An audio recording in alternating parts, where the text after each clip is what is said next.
Madame Jocelyne Caillot, bonjour. Bonjour Monsieur Vella. Tout d'abord, merci pour avoir accepté notre invitation, ici, dans l'antre de Maraude Productions.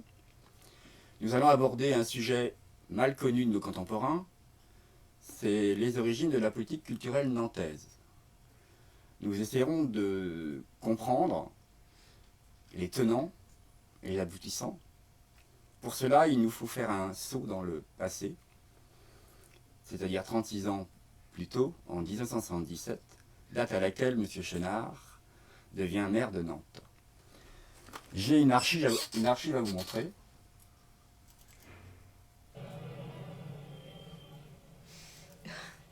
Après la traditionnelle photo de groupe sur les marches de la mairie, le nouveau conseil municipal a pris officiellement ses fonctions. Et comme le veut le protocole, c'est le maire sortant, M. André Maurice, qui procéda à l'appel des 47 conseillers avant de se retirer de la salle. Là, ils ont fait une censure.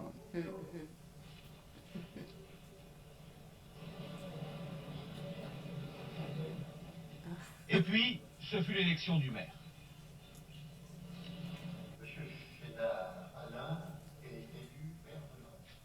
C'est par 45 voix sur les 47 suffrages exprimés qu'Alain Chénard est devenu le premier magistrat de la métropole des Pays de la Loire. Alain Chénard, vous vous appelez monsieur le maire maintenant, bien entendu. Ça vous fait plaisir? Mais vous savez, depuis cette semaine, on s'était préparé à ce moment et je crois que la confiance que viennent de me faire mes collègues me touche considérablement. Mais nous sommes au service de tous et tout à l'heure, toute une équipe sera autour de moi pour la population, sans distinction d'opinion, que cette mairie soit la maison de tout le monde. C'est un petit moment de griserie quand même quand on entend prononcer son nom comme maire de Nantes. Eh bien, je vais essayer de m'y habituer sans trop me griser car j'ai besoin de garder la tête froide. Il y a de nombreux problèmes à régler, en particulier celui de l'emploi. On aura besoin d'avoir la tête sur les épaules et ne pas se laisser griser par un vocabulaire, bien regarder les problèmes droit dans les yeux. Ensuite, ce fut l'élection des 15 adjoints selon une répartition politique dont avaient convenu les différents partenaires. Ainsi, le premier adjoint, M. Mahé, est socialiste, le deuxième, M. Moreau, communiste, et le troisième, M. Bonduel, radical de gauche. Après ces différents votes, le conseil municipal s'est séparé, non sans avoir émis un premier vœu, tout mettre en œuvre pour que les transports en commun deviennent gratuits pour les chômeurs, et ce, à partir du 1er mai, une date symbolique. Ouais, ça c'est Chénard, ça. Voilà. On va arrêter là.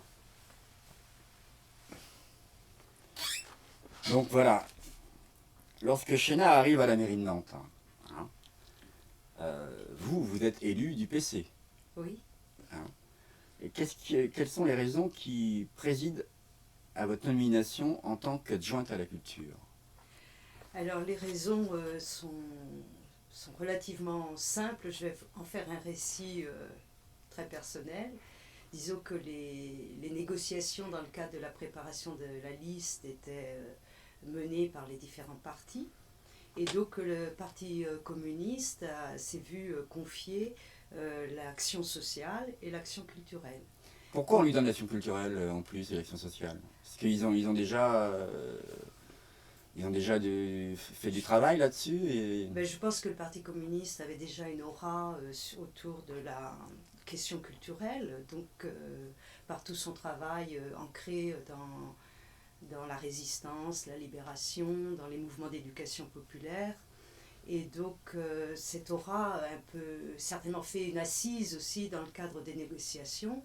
Je tiens à dire que dans le cadre des négociations pour composer la liste, je n'en faisais pas partie puisque je n'étais pas dans l'appareil du Parti communiste, j'étais adhérente, militante dans le cadre des mouvements étudiants. J'avais une histoire autour de l'UNEF.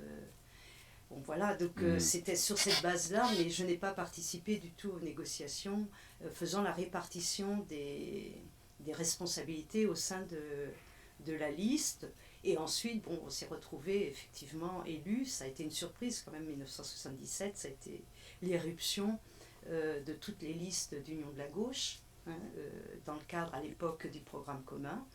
Donc avec une affirmation dans le cadre de ce programme commun de la nécessité de démocratiser la culture. Et c'est vrai que je me suis retrouvée à ce poste, alors du coup, vraiment par le fruit du hasard, au sein du PC. Les postes ont été attribués sur la base d'affinité des candidats, des conseillers pressentis. Et donc, moi, on m'a demandé qu'est-ce que tu veux faire. Ben, je dis, moi, ce que ça m'intéresserait, c'est soit l'éducation, soit la culture. L'éducation était déjà prise. Donc, Ça s'est fait comme ça. Vraiment, absolument aussi. Toi, Pour moi, aussi Ah ouais. simple que ça. Hein. Il n'y a pas eu. Mais Oui, il n'y a pas entre le PS et le PC à l'époque, parce que le PS est tout jeune à l'époque. oui, Le PS ne s'intéresse pas vraiment à la culture. oui. Est-ce que le PS pense que la culture c'est fondamental? Enfin, Je pense que le Parti communiste était plus porteur de l'enjeu culturel, ça c'est certain, avec une volonté de démocratisation. parce qu'ils vont pas tarder à récupérer la culture et qu'ils vont comprendre rapidement que c'est un. Oui. Ah oui, après pour le deuxième mandat, si on avait été élu, ça aurait été plus compliqué pour moi. Ouais, c'est ça. Après ils ont aperçu que la culture. Mais bon, en fait c'est quand même vous qui posez les jalons. Oui, à l'époque. De la base. En 1977, je pense que tout ce qui s'est fait de 1977 à 1983, on a été, j'y ai joué un rôle important. Alors ça fait. Alors dans quel domaine? Je sais qu'il y a la médiathèque, qui est un gros projet de l'époque. Oui. Alors sur la médiathèque, moi j'employais le plus le terme de réseau de lecture publique. D'accord, ce n'était pas le terme de médiathèque. Le mot médiathèque, je l'ai aussi créé, puisque il n'était pas utilisé avant. Si vous faites des recherches, il a été utilisé à Metz, où il y a eu un conseil municipal qui a voté une médiathèque quasiment d'une façon concomitante à Nantes. Et Nantes. Et le mot n'était pas utilisé. On parlait, si vous reprenez l'étude faite par Madame Anne-Marie Bertrand, qui a fait toute une étude de thèse sur les bibliothèques municipales, c'était le terme bibliothèque municipale, c'était pas le terme médiathèque. Hein. Et ce terme a été introduit, dans les années 80, 85. Dans le cadre de déjà du vote en 78. Le terme de média a été. Il faudrait que je recherche dans le conseil municipal. On parle de médias rapidement oui, voilà. après. Mais on l'a employé dès le projet. Hein. Mais bon, parce qu'il n'y avait pas seulement la lecture, il y avait la musique, il y avait la vidéo, voilà. Les cassettes vidéo, il y avait. Les radios libres donc, aussi, le grand débat à l'époque était sur les radios libres. Alors je dois dire que. Ah, intéressant. Oui, c'était un débat pour accorder les différentes ondes, accès aux ondes et les radios libres. Ce débat, je dois dire que j'y ai pas vraiment participé en direct, hein, mais ça m'a intéressée, effectivement. Mais je n'ai pas de souvenirs importants à vous dire, puisque ce n'était pas dans mon champ de... Donc, ce n'était pas dans votre champ d'action. Non, c'était resté dans les mains au niveau du maire, etc. De la communication et tout voilà. ça. Donc ça s'est fait, après il y a eu Alternante qui s'est montée, oui, il y a eu Financier Alternante, oui, il y a eu plusieurs, JTFM. La première c'est Radio Atlantique, je crois. Radio Atlantique, Atlantique, voilà, c'est voilà. ça. Oui. D'accord. Donc là, ça participait du débat pendant notre mandat. Et ça préfigure un peu tous ces développements dans les différents champs de la culture. Donc il y a maintenant c'est Internet, etc. Mais c'était des supports, des objets culturels qui n'étaient pas au départ de la maîtrisables. Enfin, voilà, c'était tout à fait nouveau, quoi. Donc, à part, alors donc la médiathèque, et vous intervenez dans quel domaine? Enfin, après, c'est le théâtre, après il y a le théâtre. Dans notre activité, les responsabilités étaient dans le domaine de toutes les institutions culturelles à Nantes. Donc vous aviez les musées, le muséum, le réseau de lecture publique pour moi, puis les théâtres. Alors à Nantes, ça c'est par rapport à la décentralisation théâtrale, c'est une donnée tout à fait particulière parce que quand j'ai rencontré les troupes de théâtre existantes, en fait Nantes a été comme par rapport à la décentralisation développée par Jeanne Laurent et puis ensuite par Malraux, Nantes était comme absente, si vous voulez, dans le sens où à Rennes il s'est passé des choses, il y a eu ACDN, à Angers aussi, mais Nantes il n'y avait pas de troupe permanente. Donc on n'avait pas de troupe permanente, mais ça on le doit à qui? Ça on le doit à Maurice, à André Maurice, on doit ça à qui? À Choty Ah ben je Non, dis c'est après. après, Ouais, oui. c'est Mais après. c'était la municipalité Maurice qui... Mm. Mais, Qu'est-ce qui se passait à l'époque? C'était quoi la culture à l'époque? On faisait tourner des spectacles parisiens? alors la culture, il y a eu une tentative avec Georges Vitali qui a été responsable d'une préfiguration de la Maison de la Culture façon Malraux de 1970 à 1975. Mhm. Et ensuite a succédé donc le théâtre le Vollard, monsieur Loïc Vollard et monsieur Jacques Couturier à la tête de la Maison de la Culture en préfiguration. Et donc ils étaient en place en 1977. Jacques Couturier était donc directeur de... Voilà. Et donc la c'était Maison. un des premiers dossiers en 1977 parce qu'il y avait le renouvellement De Jacques Couturier. de Jacques Couturier et de Loïc Vollard. Donc Voilà. alors qu'est-ce qui s'est passé Ah, alors? bah, là, on a renouvelé sans vraiment de discussion. C'était, je pense, je me souviens ça devait être en mai 1977. Donc on arrivait, je veux dire, les dossiers, on n'en avait pas une connaissance approfondie, puisque en 77, quand on a été élu, c'était quand même une immense surprise. On s'est retrouvés sans expérience. Il n'y avait pas beaucoup d'élus, conseillers qui avaient une expérience de qu'est-ce que c'est mener une grande ville. Mhm. On avait tout à découvrir. Dans notre groupe communiste, il y avait un seul élu qui avait cette expérience, c'était M. Georges Battard, qui avait été premier adjoint à la Libération, avec sous la municipalité très courte de M. Philippot. Mais après, on n'avait aucune expérience. Donc tout était à inventer. On avait une administration qui avait vécu, l'administration de M. Maurice, du maire précédent. Donc on a travaillé avec cette administration, mais qui avait ses propres habitudes. Donc Et ça a donc, été dur de faire changer les habitudes des voilà, qui n'avaient pas les mêmes formes de questionnement, de pratique. Mhm. Et donc, quand le renouvellement, on l'a fait, on a décidé de renouveler et puis de poser les problèmes, de faire un diagnostic. Donc moi, je sais que la première question que j'ai posée, la première demande que j'ai faite à cette administration, ça a été de me faire un état des lieux des différents équipements culturels, toutes les institutions, parce que la culture, c'est les institutions, ce sont les conditions dont on dispose, les moyens dont on dispose pour avoir une action. Et puis après, c'est aussi tout le public, toute la population, les associations, leurs représentants, les comités d'entreprise, les syndicats, enfin toutes les forces sociales en présence pour voir quelles sont leurs demandes, quelle est leur attente vis-à-vis d'un élu à la culture, à la jeunesse et au sport, puisque j'avais la charge d'animer la commission culture, sport, jeunesse. C'est un gros dossier. C'était énorme. Mais vous aviez 28 ans à peu près à l'époque, Oui, quand oui. vous êtes adjointe à la culture. Oui. Vous êtes une femme, et comment ça se passe à cette époque-là? La relation entre les hommes et les femmes dans l'administration il y avait plusieurs niveaux socialiste de l'époque. sur ce plan plus personnel, puis aussi social, parce que le comportement, ce sont des comportements sociaux. Hein. Mhm. Et, il y avait différents niveaux. Il y avait aussi l'aspect de la jeunesse. J'arrivais plein d'enthousiasme et je ne connaissais rien.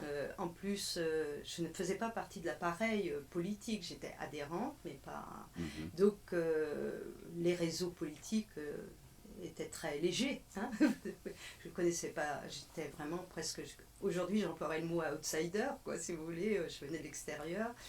Mon origine aussi sociale, je venais d'un petit pays dans les Mauges, à Izernay, près de Cholet.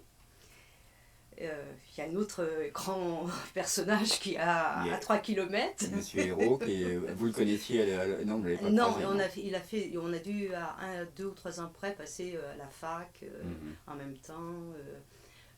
Il est de Molévrier, donc c'est à 3 km d'Izernay. Sa famille est connue. Bon, voilà. Mais donc, il était maire de Saint-Herblain. En même temps, il a été élu à Saint-Herblain en 1977. Lui, il est élu en 1977. Et nous, Chenard est élu à Nantes en 1977. Voilà. Quelles sont les communes encore qui sont à gauche? Rezé est à gauche à ce moment-là. Rezé, Bouguenais, Saint-Sébastien, me semble. Je me On demande. va vérifier ça après. Saint-Sébastien, c'est C'est un peu avec, après. comment il s'appelle, un conseiller municipal qui a eu un sort tragique. Oui, on n'a pas cette autre histoire. Voilà, absolument. Donc, alors, revenons à la culture, comment on ouvre les dossiers, à Voilà. quoi on s'attaque Donc, quand on est à Nantes en Puis 77. c'est quoi en fait le rapport entre la culture et puis la jeunesse et les sports? Quel rapport entre le sport et la culture? Je pense que là, on parle de culture physique, bien entendu, mais bon. Mais là, je pense que c'est la dimension éducation, quoi. Il y avait dans cette commission dont j'avais la responsabilité, il y avait la dimension de lier éducation, culture, relation avec les associations de jeunesse, tout le travail de ce qu'on appellerait maintenant de développement culturel ou de médiation culturelle. Voilà. Donc il y avait tout ce mouvement qu'il s'agissait à la fois de développer la demande en matière et de démocratiser et d'offrir aussi aux Nantais plus d'outils culturels. Parce que disons qu'avant, la culture, c'est pas qu'il n'y avait pas une politique culturelle, mais elle se positionnait dans un entre-soi. Quand je suis arrivée à Nantes, moi en 68, par exemple, la bibliothèque municipale fonctionnait. Elle avait deux publics, les étudiants et une certaine élite nantaise. Donc elle suffisait à la demande. C'est ce qu'on appelait la culture bourgeoise. Oui, oui, voilà, vous pouvez employer le mot. Disons que le public était une classe déterminée, plus bourgeoise, de gens installés. C'est vous qui développez les bibliothèques de quartier, en fait? Luscourville avait développé déjà des antennes dans les quartiers et il y avait des bibliobus scolaires. D'accord. Mais c'était pas la grosse préoccupation dans les services de l'État et aussi Luscourville qui était conservateur aussi de l'État, c'était vraiment la rue Gambetta, quoi, la bibliothèque municipale qui était installée rue Gambetta, et de trouver une solution parce que c'était tout petit. Alors je peux en termes d'anecdotes vous raconter la première rencontre avec Luscourville, ce qui s'est passé autour de la lecture publique. Quand je suis arrivée pour voir Luscourville, elle m'a reçue et donc pour moi, je venais visiter, l'administration m'avait fait un état des lieux, fiche par fiche, de tous les établissements culturels. Mais quand je suis venue avec cette fiche, dans ma tête, elle me fait visiter les lieux. Alors j'attendais poliment qu'elle m'invite à faire visiter les lieux. Et au bout d'une heure d'entretien, on n'avait rien vu, elle avait prévu une heure d'entretien. Donc on a repris date et on a visité de la cave au plafond, rencontré le personnel, etc. Et donc la bibliothèque municipale de Nantes, les réserves, il y avait des armoires où il n'y avait pas d'inventaire. S'il y avait un scellé, et les dations, il y avait un scellé, puis on ne savait pas trop ce qu'il y a. Enfin, il y avait une fiche qui devait dire quelque part ce qu'il y avait dedans, mais c'est tout. Donc c'était ça, et les réserves étaient pas en tricétable, mais dans l'état des conditions qu'on laissait aux conservateurs. Donc ils faisaient le mieux qu'ils pouvaient, mais c'était pas vraiment formidable. C'était la même chose au musée des Beaux-Arts. Où les œuvres étaient appuyées les unes contre les autres. Enfin, vous voyez, s'il y avait un chercheur qui voulait étudier telle œuvre, tel peintre, fallait faire tout un travail pendant une semaine pour accéder à la toile. Donc ça, on a eu une politique aussi, parce qu'il y a ce qui est apparu, mais il y a aussi eu toute une politique d'archivage, de conservation moderne, sur des rails. Enfin, on a fait les musées des Beaux-Arts maintenant, un chercheur qui soit au Japon, aux États-Unis, il demande telle œuvre, il l'a dans les 5 minutes, on peut faire la photographie, on a accès à l'œuvre. Et comment vous expliquez que c'était dans cet état-là sous la précédente ou les précédentes municipalités? Alors, excusez-moi. Oui, je vous en prie. Mais c'est ça, là c'est plein de choses que vous remuez. je pense qu'il n'y avait pas d'autres préoccupations que de répondre à un certain fonctionnement d'entre-soi, quoi, de ceux qui étaient à la mairie et ceux qui venaient demander à faire les expositions au niveau du musée ou de la lecture. Mais est-ce qu'il n'y avait pas un relais au niveau de l'éducation populaire, au niveau des quartiers à l'époque Ah ben là, oui. le relais culturel, il se faisait comme ça, il se faisait... Oui. Et parlez-nous un petit peu comment ça fonctionnait, ces fameuses éducations populaires. Alors, dans la commission culturelle, sport-jeunesse, il y avait M. Tempro, qui était un élu socialiste et qui était responsable des foyers des jeunes travailleurs. Il participait aussi tous les centres socioculturels, et j'ai recherché, et là je n'ai pas retrouvé, il y avait Peuple et Culture, il y avait à Nantes j'ai recherché le nom de la personne, mais elle est bloquée dans ma mémoire. C'est pas grave. Mais il y avait Peuple et Culture, Travail et Culture, donc moi je venais plus avec la tradition que j'avais acquise dans mon militantisme, Travail et Culture, l'approche du PC avec... Mais comment ça fonctionnait mettons-nous dans un village, enfin dans une petite bourgade, comment ça fonctionnait l'éducation populaire? C'était l'association de la mairie qui déterminait des spectacles, qui créait des formations de théâtre, qui créait un petit Alors au niveau de la maison, il n'y avait pas... il y avait la fédération des centres sociaux, donc là ils avaient chacun leur réunion, leur conseil d'administration. Ça c'était un truc. Ça c'était une chose. Il y avait les maisons de jeunes de la culture aussi, c'était un autre champ. Les foyers de jeunes travailleurs. Ouais, c'était assez, je dirais, comment on pourrait dire, hétérogène, quoi. Et après, il y avait Travail et Culture, Tourisme et Travail, il y avait les organisations syndicales, il y avait une association de comités d'entreprise. Donc le peuple n'était pas abandonné Disons que le peuple se nourrissait. Oui. Mais alors par contre, pour aller dans les institutions culturelles, ça c'est venu peut-être avec la tentative avec Georges Vitali d'une maison en 1970 et la demande aussi. Le fait aussi qu'il y avait une ouverture de l'éducation, l'élargissement de l'éducation jusqu'à 16 ans a créé aussi une demande. Les établissements scolaires, collèges surtout, étaient plus nombreux et étaient demandeurs aussi d'accès à des spectacles, à la lecture, etc. Ils avaient des besoins nouveaux. Donc, alors avant, sous Maurice, comment ça se passait? Ça je ne sais pas trop. Étonnant, hein, Fred. Qu'est-ce qu'il y avait à cette époque-là? Il y avait, moi, j'en ai pas un souvenir parce que comme je suis arrivée à Nantes courant 68, après le mouvement de 68, pour faire mes études, disons que c'était tout nouveau. Là, tout a changé à Nantes à cette époque-là, en 68. Oui, voilà. Donc, je n'avais pas... sur le registre une vision, je n'avais pas une vision de ce qui se passait en termes d'éducation populaire. La seule chose que j'ai rencontrée, connue, commence à connaître, c'était ce que faisait au théâtre, l'école du ballet. Le théâtre équipe. Le théâtre équipe, voilà. Et donc, là, il y avait un travail. Moi, j'ai connu le théâtre équipe. Voilà. Quand j'étais jeune. Et j'ai recherché, alors si vous allez me redonner le nom de ce monsieur. Moi, je sais pas. Vous avez remué des souvenirs. Donc, le théâtre équipe, oui, c'est avec. Il venait de la jeunesse et sport, c'est un artiste. J'étais pas né, moi. Si, machin, que tu as connu.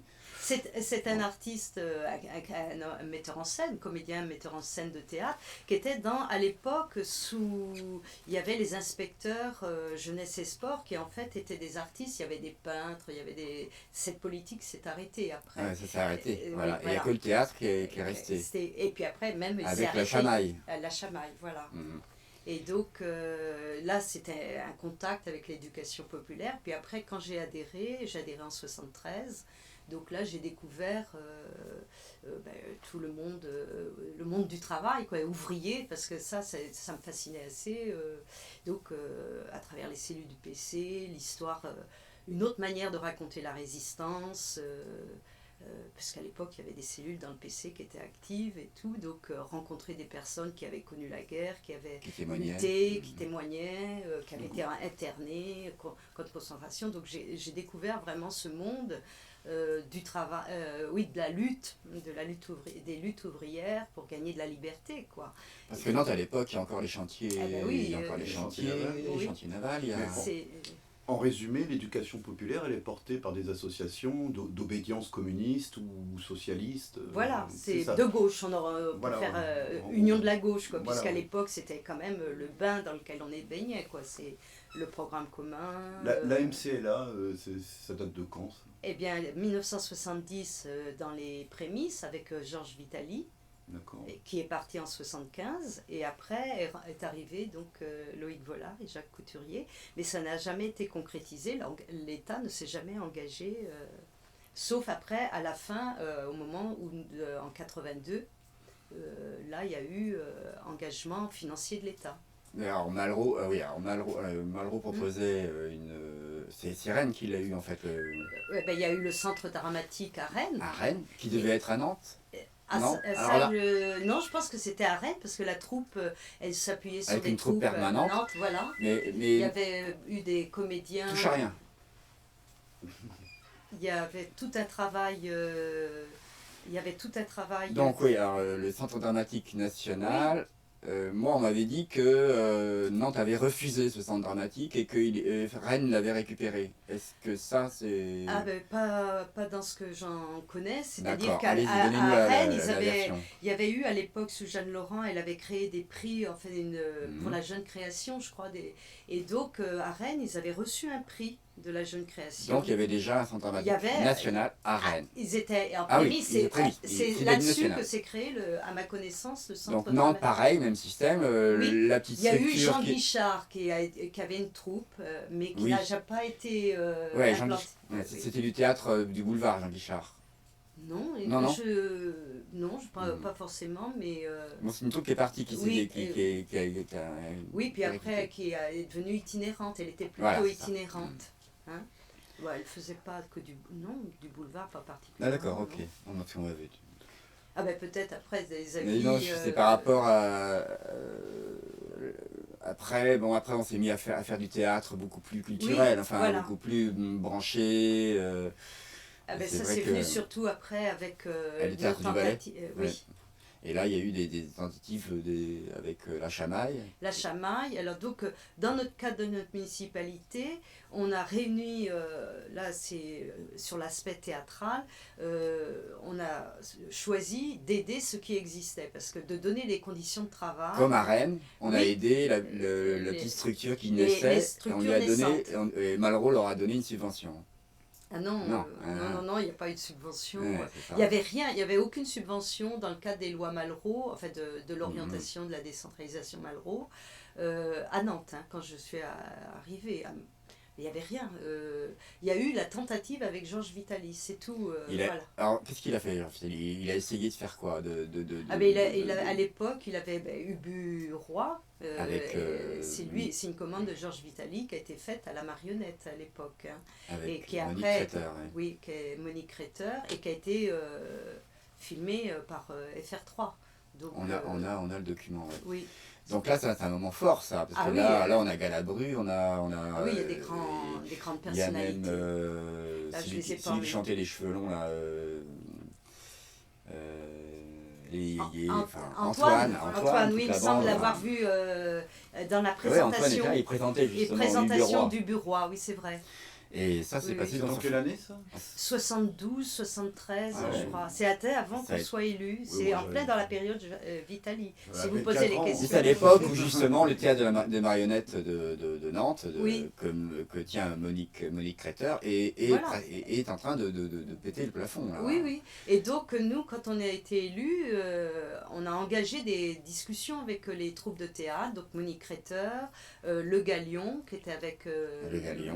Sabot et Mabi, je crois, et le théâtre de la Chamaille et le Naël. Et je dois dire que je regrette de ne pas avoir fait en sorte que le théâtre du Nombre d'Or de l'époque, avec le Naël, elle fait partie d'une politique qu'on a mis en place de conventionnement sur 3 ans avec les troupes de théâtre locales pour leur donner au moins Un budget de création. un budget de création. Et donc cette convention triennale était faite sur la base de la création et ensuite, à partir de cette création, une action culturelle autour de leur création, en direction des écoles. Donc on avait un petit peu, dans l'esprit de Jeanne Laurent à l'époque, mais qui n'avait pas soufflé jusqu'à Nantes, mais on essayait de reprendre avec les moyens qu'on avait, l'idée d'aider la création, de faire une démocratisation auprès d'un travail d'ouverture au public, donc de former aussi un public au théâtre.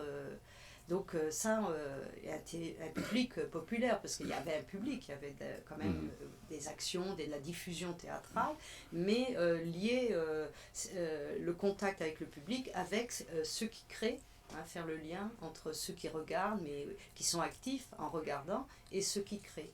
Donc on a fait des conventions triennales autour avec cette idée de création et action culturelle.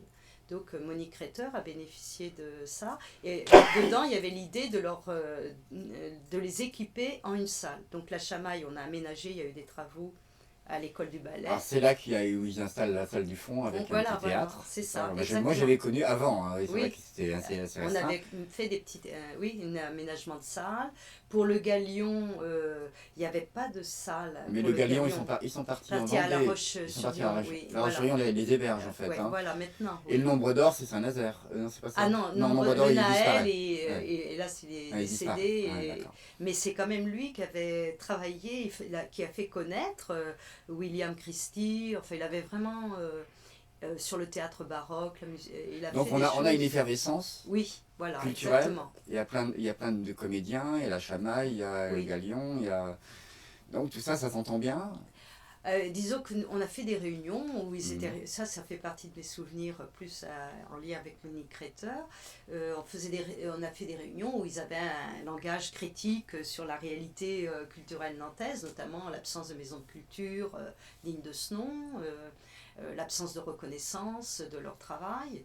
Donc, et c'est avec eux qu'on a élaboré la convention. Donc les services de la ville de Nantes ont été amenés à les écouter, à prendre en considération, et on a élaboré une convention. Et c'est là que va naître la Maison de la Culture nantaise. La Maison de la Culture de Nantes est venue plus tard, avec l'arrivée en 81 de l'époque Mitterrand. Parce qu'en 81, quand ils sont venus, il y avait le projet... Normalement, le renouvellement du mandat de M. Vollard et Couturier arrivait en 82. D'accord. Donc, quand la gauche est arrivée en 81 au pouvoir en France, nous, on a demandé tout de suite une mission d'expertise sur Nantes et la Maison de la Culture de Nantes, dirigée par Loïc Vollard. Donc, il y a eu une mission qui est arrivée.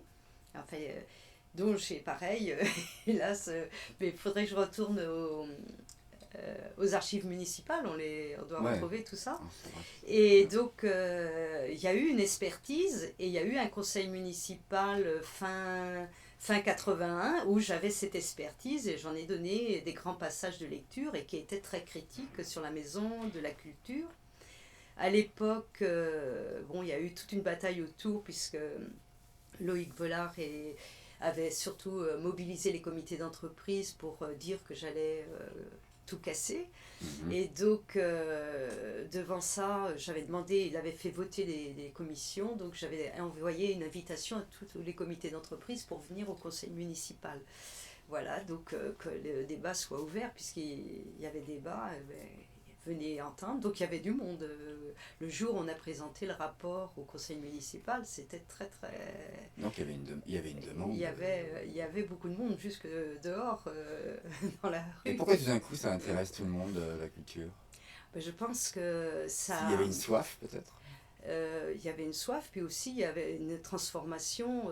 Quand personnellement j'étais arrivée à Nantes, on avait le monde rural, et encore le monde rural et le monde urbain.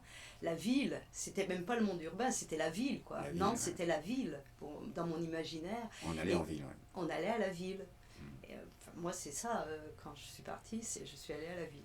Et alors que, je dirais en 82, c'était la place des communes. D'abord, il y avait eu le syndicat intercommunal qui s'est créé en même temps en 77 pour penser le tramway, pour penser tout l'aménagement déjà des prémices de la métropole. Donc ça a été créé en même temps, le syndicat intercommunal de Nantes, le ciment, voilà. Le ciment, oui. Voilà, a été créé à cette époque-là. Et donc, et en fait, il y avait la ville grossissait, on s'en allait vers l'aspect métropolitain, quoi. Ah oui, Donc c'est complètement autre chose. Les campagnes aussi, il y avait des couches des couches moyennes, c'est aussi l'éclatement. après, on repasse dans le urbain. Enfin, après, oui, oui. ça va passer au-delà du périphérique. Alors, il y a, Oui, il y a tout ça il y a, qui, il y a eu qui le joue, combat des dans- pénétrantes et du périphérique. Ah ben ça, il y avait eu le contre-poste. Ça avait été C'était une bataille. très dur, ça. Oui, parce qu'on a mené une bataille. Alors là, j'appellerais ça aussi de l'éducation populaire, c'est-à-dire que l'éducation populaire n'est pas que dans le champ. Ça aussi, ça a été un éclatement. C'est-à-dire qu'on avait une vision éducation populaire, peut-être de transmission d'un savoir. Or, à travers le poste et le contre-poste, d'un coup, les gens se mettaient dans des groupes de réflexion, des groupes de travail et apprenaient la gestion des sols, pour la pertinence, qu'est-ce que c'est que la pertinence d'attribuer une route, une pénétrante, à quoi elle sert, qu'est-ce qu'elle va casser, qu'est-ce qu'elle va construire, etc. Donc il y a eu le contre-poste, et quand en 81, en fait, avec les premières lois de décentralisation, les villes ont eu la gestion de leur sol, eh bien, le contre-poste a nourri aussi tout. Donc le périphérique naît de cette époque-là. Oui, mais par contre, la fin de la pénétrante nord, je ne sais plus comment elle s'appelait, nord-sud. Il y avait une pénétrante qui devait passer à l'hippodrome et tout ça. Ça a été, c'est ce qu'on avait appelé le contre-poste, qui a été une expérience très intéressante de participation, ce que maintenant on appelle la démocratie participative. Bon, je pense que le contre-poste de Nantes était un prémisse, quoi, de ce type de pratique dans la gestion municipale. Donc vous ne croisez pas Jean Blaise? Si, on l'a recruté. Alors, voilà, je me dis, c'est vers la fin du mandat la fin du mandat oui, de alors c'est peut-être un Chénard. peu décousu tout mon. Non, mais on saute un peu des coq à l'âne, mais on revient tout le temps un peu à la culture. Donc là, il y a un personnage qui apparaît, c'est Jean Blaise. Parce qu'à l'issue. Il arrive de Paris, de Martinique, enfin, je ne sais pas voilà. d'où, mais bon, voilà. Mais disons qu'à l'issue de ce fameux conseil municipal, on avait présenté cette mission d'expertise envoyée par le ministère. Le conseil municipal a décidé, parce que moi il y avait un conseil d'administration de la Maison de la Culture où on devait renouveler la confiance à messieurs Vollard et Couturier, et donc là le conseil municipal se positionne pour changer, voilà, et demander à l'État, suite à sa mission, de demander à l'État d'engager un vrai processus de création d'une maison de la culture. Donc là, l'État a participé au choix du directeur. Il était représenté à l'époque dans le conseil d'administration. Alors donc, il y a eu le conseil d'administration de la maison de la culture où la ville s'est positionnée pour ne pas renouveler la confiance. Voilà. Mais à l'époque, il était délégué des services de l'État.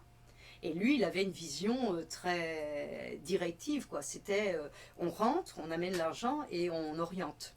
Et je me souviens que le premier conseil d'administration de cette préfiguration, on lui a dit on ne vient pas de faire une bataille comme ça pour justement faire dicter après une culture d'État. Justement, oui, le monde associatif, les forces vives de Nantes et les mondes culturels, créateurs, etc. Tout d'un coup, maintenant que c'est obtenu une participation de l'État, il faut continuer le débat. Il n'y a pas une voix prédominante. Donc l'État essaye d'imposer un petit peu sa loi, sa culture, voilà, sa manière d'envisager les choses. Voilà. Et mais vous, on a été un petit peu en retrait par rapport à la politique de Malraux, quoi, en général. Pas forcément en retrait, parce que les grandes lignes, c'est quand même la démocratisation, mais dans la mise en œuvre, dans les pratiques. Alors comment ça se met en œuvre? Alors donc, ça a commencé en 82 par un recrutement d'un directeur, et donc l'État nous a proposé Jean Blaise. Disons qu'on n'avait pas beaucoup de choix, et c'était quelqu'un qui avait des idées. Il était plus dans les arts plastiques, la peinture, une pratique moins théâtrale. Et puis on n'avait pas de troupe à l'époque de théâtre implanté. Il y a eu la question aussi, est-ce qu'on labellise une des troupes ou des troupes de théâtre nantaises sinon en troupe en CDN, mais au moins en troupe nationale, quoi, de Ouais, c'est vrai reconnue. qu'avec une troupe permanente. Voilà, la notion de troupe permanente. Et donc il y avait tous ces débats, ces tensions. Donc on a choisi Jean Blaise pour avoir déjà on commençait à cette notion de développement culturel, qui est encore autre chose Là, on que... commence à comprendre qu'il faut Voilà. développer la culture. Voilà. Et donc, avec tout l'aspect, puisque les maisons de la culture se sont retrouvées presque à se marier avec les centres, le théâtre, mais initialement, elles avaient pour vocation de diffuser L'art. toutes les formes culturelles, que ce soit la peinture, la danse, enfin, tous les chants, la musique, etc. classique, tout ça. Et donc, Jean Blaise était plus sur cette mission-là, plus large, hein, d'ouverture, de créer des événements, de s'appuyer sur les artistes. Donc il crée une maison de la culture. Voilà. Il crée c'est le CRD. C'était la maison de la culture. Maison de la culture, ouais. En 82. Et c'est vrai qu'en mars 83, comme on a perdu la ville, il a été expulsé. Donc là, tout Chauty, son premier travail a été de casser tout ce Il qu'elle a était. tout cassé. Voilà.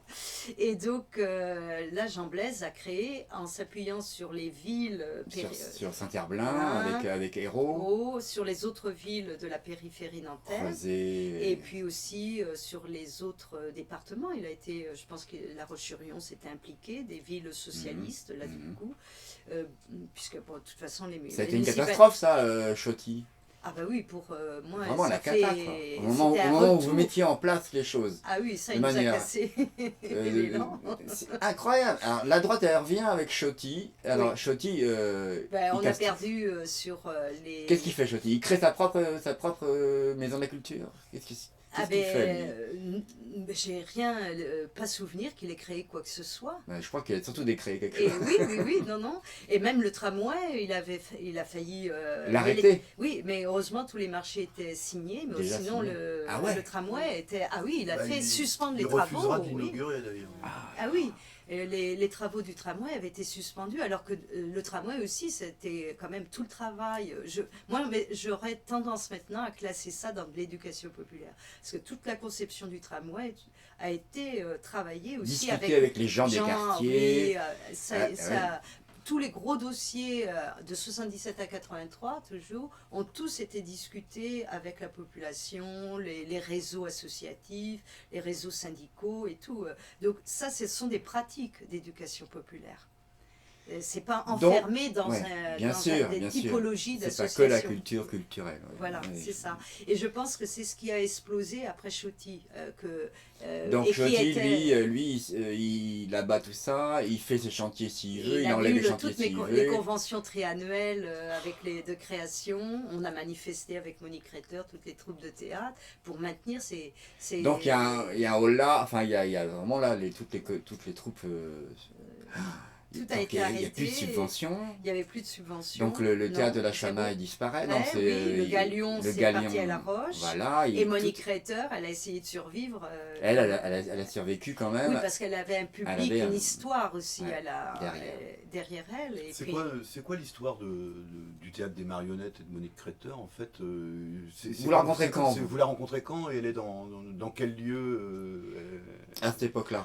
moi, je la rencontre en 77 parce que je Ah vous oui. dis, moi, vu l'âge que j'avais, 28 ans, et comme j'avais adhéré au PC en 73, je dirais que c'est de 73 à 77, pour moi, ça a été l'ouverture à tout un univers, quoi, presque magique. Oui, forcément, quand imagine de tomber. J'étais curieuse de tout. arriver à J'avais vécu la- en pension avant, donc dans un monde très clos, et j'arrivais à Nantes. Puis recroiser Monique Retter, la Alors, maison de la marionnette, tous ces grands personnages, Jacques Couturier, tout ça. C'est dans quel lieu quand vous la rencontrez Au Champ de Mars. Au Champ de Mars. Italie. Voilà. Celui Alors, qui a été- le Champ de Mars, c'est ce qui a été détruit pour laisser Oui, place oui. au CIO. Je suis allée la rencontrer parce que disons que quand j'ai été élue en gros de mars 77 à septembre 77, j'ai visité tous les équipements culturels avec la fiche diagnostic là, des services, tous les équipements culturels, rencontrer les acteurs de ce qui se faisait à Nantes, aller les voir sur leur lieu de travail, etc. Ça, j'ai fait ce tour. Et c'est ce qui m'a... Et c'est à travers eux que j'ai appris les problématiques plus fines quoi, des problèmes, comment ils se posaient, comment ils les voyaient, qu'est-ce qu'ils attendaient de moi. Alors donc eux, ils se sont sentis laissés à l'abandon. Enfin, Ah oui, on a manifesté, il y a eu des... je me souviens de cette époque, il y a eu un conseil municipal quand ils ont décidé de supprimer les subventions. Moi, je me souviens, au conseil municipal, j'avais fait une intervention. Ils me coupaient le micro. Je me souviens d'être sauté de micro en micro pour continuer mon intervention. Il y avait quelque chose de très violent. Donc là, le combat s'est fait à l'intérieur dans la municipalité oui. et autour toutes les associations. Alors, oui, il y a eu plusieurs manifestations pour défendre la culture à Nantes en 83. Pour parler de Monique Kretter, donc est-ce que c'est quelqu'un qui prend volontiers la parole, qui affirme, mais elle touchait les subventions, Monique Kretter, avec la Maison de Marianne, avec Souchotti. Elle continue à toucher ses subventions. Souchotti, je pense qu'elle a continué. Mais elle n'avait pas besoin parce que ça marchait bien, Marionnette, à l'époque. Elle a dû continuer à avoir des subventions, mais l'aspect convention triannuelle qu'on avait fait, qui sécurisait quand même les troupes de théâtre, parce qu'elle savait que pendant 3 ans, donc elle pouvait engager, elle pouvait créer un spectacle, faire des travaux, faire un peu d'investissement aussi, acheter du matériel, etc. Donc, et puis on s'était engagé à entretenir leur lieu. Il y a eu des travaux au Champ de Mars, il y a eu des travaux elle a fait tout le théâtre. Oui, voilà, donc ça c'était la ville qui payait, c'était des travaux. Alors je ne sais plus d'un point de vue d'écriture budgétaire comment c'était passé, mais c'est la ville qui était derrière, qui payait.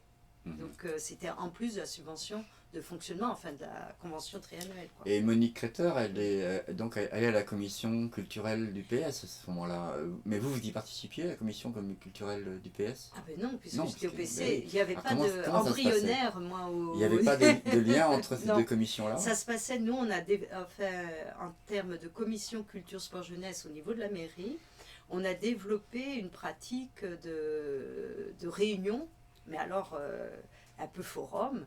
On en a fait autour des problèmes de la Maison de la Culture, donc avec les créateurs, tous les gens qui s'intéressaient à la création à Nantes, donc des peintres, des sculpteurs, des musiciens, des gens de théâtre. Donc c'était très houleux. Hein. Je ne sais pas s'il y a des comptes rendus de tout ce travail. Bon, Monique nous en parlera peut-être. Oui, oui. Mais donc ça fonctionne. Alors, mais finalement, le combat est perdu. En 83, en 83 oui, il y a eu beaucoup de mouvements, puis après, c'est effectivement comme... donc il va falloir attendre... plus la survie, quoi, les questions de la survie, quoi, pour toutes ces troupes et les artistes, oui. Mais par contre, il y a eu en 89, on avait mis aussi pour l'école des Beaux-Arts, on avait arrêté le chantier de l'école des Beaux-Arts en 77 quand j'ai été élue. L'école il y avait un projet de rénovation, on l'a arrêté. Je suis allée voir les étudiants à l'époque pour arrêter, mais en leur promettant on l'a repris fin 82. Il y avait un projet agréé, et dans ce projet, il y avait notamment un atelier, l'atelier en herbe, qui a existé après en 89. Pour montrer les œuvres. Voilà. Et au musée des Beaux-Arts, on avait créé une enveloppe pour acheter des œuvres de peintres et d'artistes nantais et de jeunes, plus ou moins jeunes, mais enfin on avait fait une enveloppe spécifique qui n'était pas forcément dans la vision du conservateur qui avait sa politique d'acquisition. Mais on avait une politique plus pour soutenir la création d'artistes vivant à Nantes. Alors, dits locaux, tout est local, hein, même un grand artiste, il faut bien qu'il ait les pieds quelque part. Donc, ce sont aussi des visions qu'il fallait combattre, mais en ayant un point de départ. Donc, je sais qu'on avait acheté Vayenne, qui avait fait... c'est un photographe... Guy Boulet, il y a eu un fonds qui a été acheté dans le cadre il y avait une ligne budgétaire spécifique, un peu dans l'esprit aussi de ce qu'a pu faire Jeanne Laurent, avoir les artistes qui sont sur le terrain, pourquoi ne pas les aider à évoluer et à créer. Et à former, à créer. Voilà. Et alors justement, à propos de formation, Monique, la commune est à l'origine de cette école de formation staff. Monique crée le staff, Ah oui. c'est une société Ah de non, ça, création. c'est l'œuvre de Monique Retter. Ah, c'est elle uniquement ça. À ma connaissance, mais c'est après... Donc là, on apprend on apprend la lumière, le son, son. le spectacle, enfin Oui, les oui, métiers ça, quoi. Oui, oui, ça C'est cette volonté de formation qui était De toujours Monique Retter. de Monique Retter, former les jeunes. Ouais. Oui. Ça, Donc ça, et c'est je plus sais tard, pas alors, le staff. Ça doit être après, oui. Après.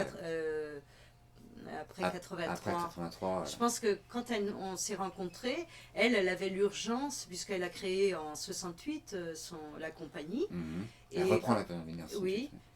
De ses parents, mais elle-même s'est engagée en 68 à son nom propre. Et donc, presque 10 ans après, quand nous on a été élus, elle avait une urgence d'une reconnaissance municipale. Bon, elle avait Le des travail qu'elle subventions. avait fourni. Oui, donc là, c'est là qu'interviennent les conventions triannuelles et l'équipement. Hein. Et après, je pense elle avait des projets, oui, sûrement de formation, c'est un épanouissement hein, de son Bien sûr, activité. bien sûr. Donc là, dans le cadre, au-delà de 83, elle a dû tenter de faire cet épanouissement, mais Ça a dû être beaucoup plus difficile. difficile, voilà. Mais, donc Monique Retter, pour vous dire, moi je l'ai rencontrée dans son théâtre, un peu dans cette tour d'horizon, et puis autrement dans les rencontres autour du théâtre, où toutes les troupes, tous ceux qui intervenaient sur le théâtre étaient présents. Mais bon, si vous voulez, en termes, moi, Monique Retter, c'est sa voix. Quand vous m'avez questionné, envoyé votre message, Mhm. vous me demandiez des anecdotes ou des Allez-y. choses.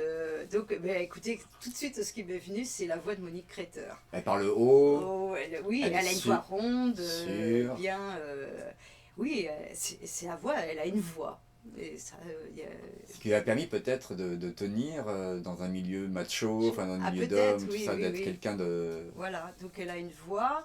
Et ce que j'entendais, ce qui a sonné, c'est Georges Vitali. Je pense que Monique Grand Retter, ami. Grand une ami. admiration sans Ouais. borne pour Georges Vitali. Et quand j'ai lu votre question, j'ai entendu Georges Vitali.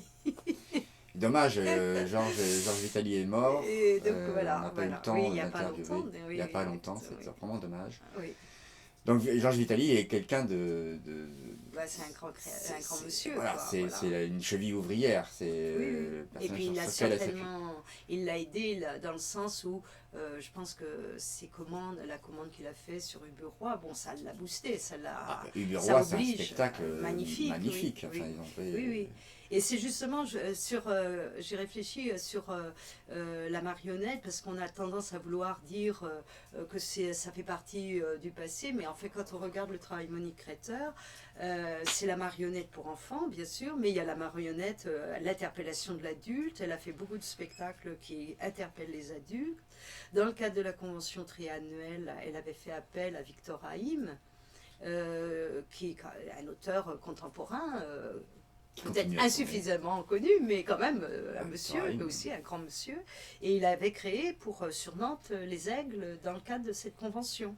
Donc je veux dire, la convention, pour moi, c'était très important Bah parce oui. qu'elle avait permis des choses. permet des de créer des spectacles. Oui, qui faisait appel à des auteurs contemporains, à des musiciens. Elle avait fait appel à Landowski, je crois. Mhm. Non, là, c'est très riche. Il y a un répertoire tout à fait considérable et respectable et important, quoi.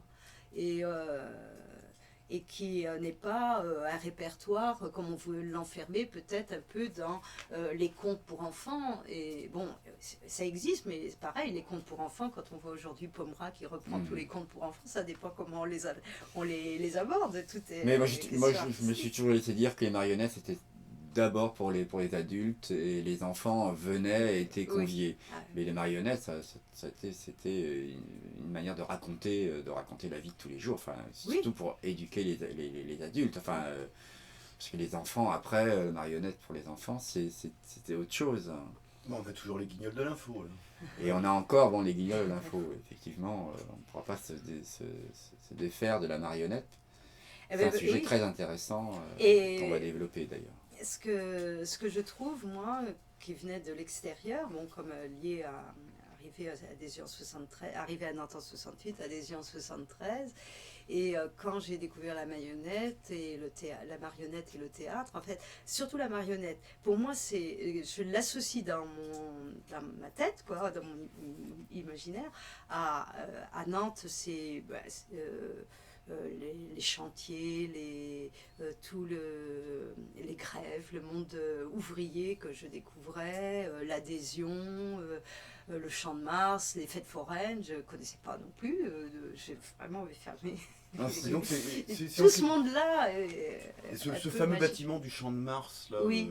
des débuts, quoi. Quand Oui. est-ce qu'il disparaît, ce bâtiment Et bien après, moi j'étais plus élue. Hein. Oui. Ça, c'était un projet de tout l'aménagement de cette zone avec le CIO et tout ça. Et je pense que ça a dû commencer c'est sous Chotique. Il y a eu aussi des choses, les ventes de terrain et tout ça.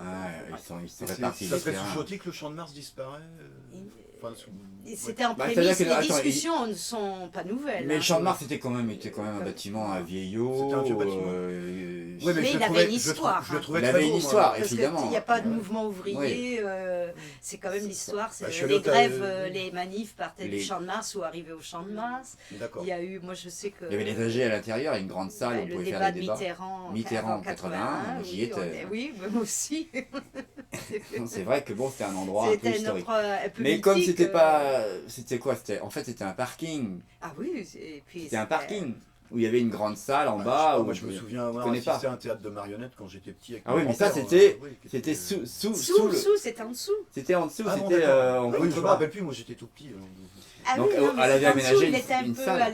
Ah ouais. C'est pour ça que c'était tout un monde presque interdit, c'était le monde... et elle était sous le Champ de Mars. Oui, et puis du D'accord. côté, du côté, le du lieu de côté la d'ici, grève, tu vois, oui. pas de l'autre côté. Le côté hein. froid, Le il côté faisait froid, oui. Ouais, ouais, Enfin, c'était moi, je les le rues, dis, là. oui. À l'époque, c'était un Voilà. quartier ici. Bon. Donc ouais, elle récupère cette salle et elle l'aménage. D'ailleurs, François y a participé beaucoup. Ils ont beaucoup travaillé là-dedans. Ils ont fait Oui, un oui. théâtre. Oui. Mon père, qui était instituteur, amenait les enfants voir le théâtre. Oui, voilà. Parce qu'il y avait des conventions avec l'éducation nationale. Ah oui, il y avait énormément Évidemment. un public enfant. C'est pour ça que peut-être on lui laisse un peu l'image, de presque... Pour les enfants, oui, un peu dans le théâtre Guignol, dans les jardins des plantes, etc. Voilà. Où, On lui laisse non, ce on truc-là. veut la réduire à ça. Alors c'est bien autre chose. C'est ce qu'elle terrible. a- C'est terrible ce qui lui c'est- arrive aujourd'hui. Ah ben oui. Parce que là, complètement. justement, il n'y a pas de budget de création. Elle est Non, obligée de non. vivre avec l'acquis et les outils qu'elle a. Voilà. Et c'est quoi? C'est les spectacles qu'elle avait fait il y a... Oui, parce que là, elle a toujours fait appel à des artistes de son Externe. époque, Oui, et avec les moyens dont elle disposait, et elle a mobilisé beaucoup d'artistes pour les voix, pour faire les voix de ses personnages, etc. Quand on Elle voit a Victor beaucoup- Haïm, voilà. Galabru, je sais plus, enfin... Oui, on pourrait- Landowski, puisqu'il a fait Landowski, la musique de Dominique plusieurs- Paturel, Oui, il y a- enfin, il y a eu Tardieu, je crois, Tardieu Tardieu. qui a travaillé avec. Oui, Nantes, c'est tout un monde. En fait, actuellement, très curieusement, il y a la rétrospective de Jacques Demy, avec l'exposition Jacques Demy. Et On a en Podane, fait- là. Oui, oui, puis en plus, Qui était dans le film de Jacques Oui, Demy. et bien Jacques Demy, dans tous les films, pas mal de films de Jacques Demy, on voit la marionnette, Théâtre Guignol dans Oui, on voit Euh, dans le film, dans Jacques Jacques Audenant, Jacques et Audenant. puis dans Une chambre en ville, on voit Monique Créteur, la femme Ouais, au ouais. chat. Donc on voit, il y avait des liens très forts aussi, Monique Créteur, la marionnette, et Jacques Demy aussi. Et elle La avait toile pas- de fond, il y a des questionnements sociaux, il y a tout un univers qui est particulier à Nantes. Le fait des dockers, de la navale, tout un monde ouvrier qui a disparu. Non, et c'est une qui- richesse, hein, ce C'était film, une hein, pour richesse, Nantes, oui, hein, oui. c'est vraiment... Et ça, c'est ça, je trouve, qui serait intéressant aussi de faire connaître, parce que c'est quand même tout un univers et un imaginaire qui est bien ancré dans les histoires personnelles, familiales, bien dans les familles, quoi. C'est pas un univers frelaté, quoi. Donc c'est intéressant et c'est dommage que on ne puisse pas dedans. Bon, on va le faire, nous on va puiser, on va interviewer. De toute façon, nous, on va avoir, je vais essayer d'avoir Monsieur Chenard. Oui. Vous avez une anecdote pour Monsieur Chenard? Vous voulez, le premier soir, qu'est-ce qui se passe après? Vous allez dans un bar boire un coup, vous fêtez ça comment avec Bien Monsieur curieux, Chenard? toi. Le soir du conseil municipal, Voilà. Tout le monde s'en va avec sa petite valise ou c'est la fête quand même un peu? j'aurais une histoire, pas le soir du premier, dans cet esprit Oui, pas le soir du... Parce qu'en De fait, l'élection. moi, j'étais plutôt assez effondrée dans l'idée de oh, qu'est-ce qui m'arrive, quoi. Ouais, c'est important. Hein, Donc, mais par contre, après, on a visité l'hôtel de ville. Et donc, on était conduits par les portes s'ouvraient avec les huissiers. Là. Ils avaient leur redingote, oui, la le chaîne à protocole. médaille, un gilet rouge en dessous. Et ils avançaient très droit. Après, on les a connus. C'était des personnes très, très gentilles et bon, avec qui on a créé des liens. Mais au départ, ils étaient là, sans un mot. Alors, ils nous ouvraient la porte et on rentrait. Et il y avait le secrétaire général de la ville de l'époque qui nous montrait. Donc, on a rencontré la salle du conseil municipal, la salle de Donc la visite de la mairie. oui, alors là, on était tous on était muets, quoi. Des salles qu'on ne connaissait pas, on n'avait jamais vu. La salle de la municipalité, de la réunion de la municipalité, qui est différente de la salle du conseil municipal, le bureau de Maurice. Ça, oui, bien sûr. Et donc là, aussi, là on était tous muets, quoi. On a Chenard, tous. Et on avait l'impression que ça nous tombait tous dessus. Alors, quand il arrive dans son bureau, Chenard, alors. Son bureau. C'est toujours le bureau d'aujourd'hui. Non, Ah, c'est moi, avant je connais celui des Roues. le bureau du maire Il se de trouvait l'époque où? de Maurice était après la salle du Donc bureau quand on monte, municipal. voilà. On monte, voilà, on C'est le arrive grand dans la couloir là où avec les partie. fenêtres. Oui, actuellement. Mais à l'époque, vous aviez une grande salle. Donc c'était dans l'aile, quand vous arrivez dans dans l'aile la droite. mairie, Ouais. sur la droite. Là, Le conseil municipal est sur la gauche. D'accord, c'est ça. Et sur la droite, il y avait une très grande salle impressionnante, très haut sous plafond et tout. Et là, c'était le bureau municipal. Donc il y avait les 15 adjoints et maires adjoints, D'accord. plus l'administration de la ville qui siégeait tous les lundis. Et ensuite, après, vous aviez un petit bureau de réception et après le bureau de monsieur du maire, avant Maurice. Et donc là, il y a eu des travaux qui ont été engagés complètement et qui a fait là du coup, dans la partie centrale, frontale, tout le bureau du maire a été fait avec ses services directs, cabinet et direction Tel qu'on générale. connaît aujourd'hui. Oui, je pense que ça n'a pas dû bouger Oui, depuis. je Et vois, puis après, des travaux pour la salle du conseil, pour l'agrandir, parce que je pense que le nombre de conseillers avait dû bouger. Et il y a eu d'autres travaux après en 83, puisque la loi faisait que l'opposition pouvait être représentée. Ça a changé à partir de 81, dans le cadre de la décentralisation. Il y a eu des textes qui faisaient que l'opposition pouvait siéger au conseil municipal. Ah, parce qu'il ne le faisait pas à l'époque. Avant, non, c'était un conseil municipal. C'était un scrutin de liste et donc faisait partie du conseil municipal. La liste intégralement, c'était que des élus de l'Union de la gauche. Donc c'est quand même mieux de faire venir les Et donc ça, c'est la loi qui a changé dans le cadre de la décentralisation, où il y a eu une représentation, donc il y avait au prorata faudrait reprendre les textes de loi exacts, c'est ce qui a fait que de 83 à 89, il y avait encore 10 élus de l'Union de la gauche, et dont j'étais élue. Mais là, on était en tant que conseillère municipale d'opposition. Et comment ça se passait alors dans le conseil municipal de Choty? Ah ben, c'était très dur parce qu'on Vous avait... n'aviez pas le droit à la parole. Oui, ben, c'est pour ça que je vous ai expliqué. Les micros, Les courir de micro en micro. Oh là là. Et surtout, c'était la difficulté d'avoir les dossiers pour réfléchir.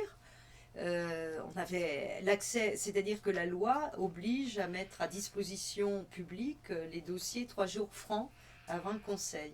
Donc, dans la salle du conseil municipal, on avait les 3 dossiers, et tous les dossiers. Mais la différence par rapport à nous, alors ça aussi c'est une autre anecdote, les BR, ça il y a une histoire Alors, c'est quoi savoureuse. ça, alors, les Les BR? bulletins de renseignement. Donc quand on Alors. est arrivé, ça a été mis en place à l'époque par la municipalité, je pense, Philippot. C'est-à-dire que Donc, l'administration... très sur- ancien. Très très ancien. Et c'est vraiment spécifique à Nantes. Je n'ai jamais rencontré ça dans l'action publique ailleurs, à ma connaissance. Hein. Qu'est-ce que c'est que ça? Alors le BR, c'était... il y avait un problème, un élu rencontrait un problème dans un quartier machin, etc.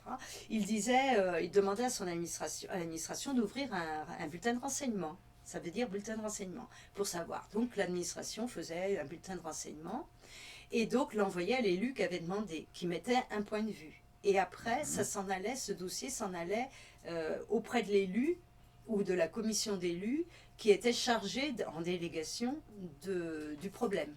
D'accord.